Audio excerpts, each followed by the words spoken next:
교수님, 요번에 노무현 전 대통령 국장건에 대해서 이명박 행정부가 취한 여러 재반 조치가 전반적으로 많은 지지 계층의 이탈을 불러일으키는 것으로 지적되고 있습니다. 어떻게 생각하십니까?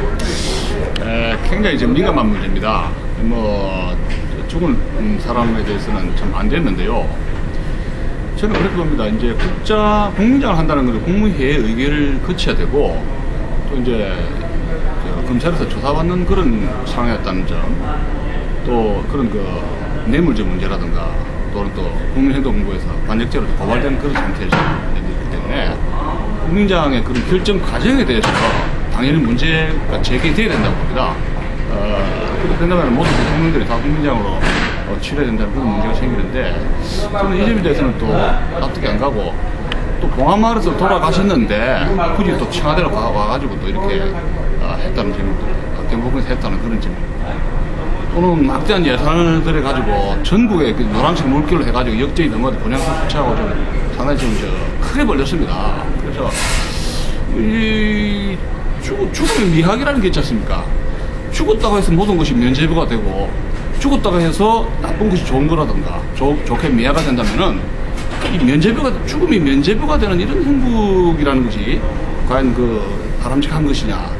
또 청소년들이 이런 자살 행위로 공식적으로 자살인데, 청소년들이 이 자살에 대해서 어떻게 할 것인가에 대해서 비판적인 것도 없이 굉장히 미화를 하고 있단 말입니다. 그런 점에 대해서 상당히 납득이 안 가고, 더 오래되는 건 앞으로 정국입니다. 그래서 이 정국에 대해서 좌파들이 이런 죽음을 가지고 정치적으로 악용을 하게 된다면은, 지금 북한의 핵 문제도 터지게 된다면 현 정부가, 이 샌드위치 정부가 될 가능성이 크다고 봅니다.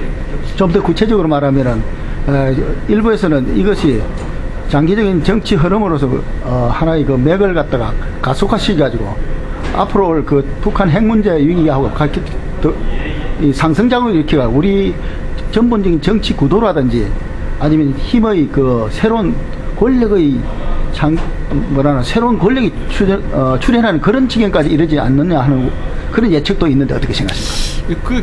굉장히 민감한데요.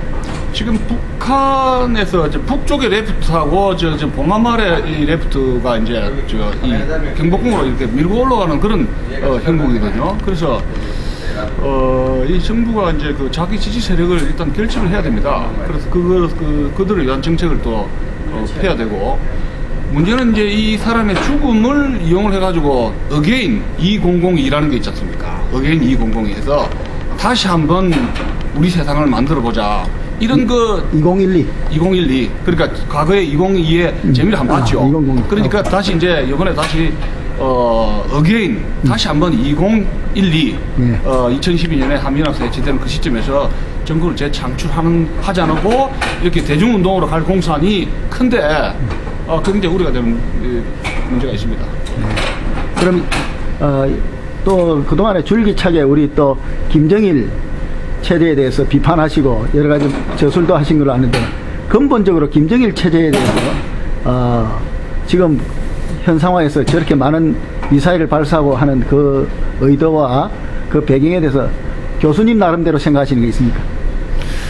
이제 북한이 핵이라든가 미사일 개발하는 것은 자신들의 어떤 전략적 차원에서 체제 유용을 해가지고 꾸준하게 지속되는 것이지, 우리가 돈 한 푼 몇 푼 준다, 경제 개발한다, 북한에 가스 개발한다, 이렇게 해서 그 사람들이 중단하고 안 하고 이렇게 할 성질이 아닙니다. 그렇기 때문에 이제 MB 정부가, 그래서 국민들이 이제 북한 문제에 대해서 강하게 나가라 해서 이제 햇빛 정책을 중단하라 해서 정권을 교체시키고 500만 표의 표를 몰아준 겁니다. 그렇기 때문에 MB 정부가 북한 문제에 대해서도 북한에 가스관을 설치하면은 북한의 납득을 할 것이다, 이런 생각은 버려야 되고요. 북한에 대한 경제 제일주의에 대한 것은 버려야 되고, 궁극적으로 북한 문제는 자유통일 문제입니다. 대한민국 헌법 문제입니다. 그렇기 때문에 근본적으로 돌아가서 북한 문제를 해결하지 않으면은 더 큰 난관에 봉착하게 된다는 말씀을 드리고 싶습니다. 감사합니다.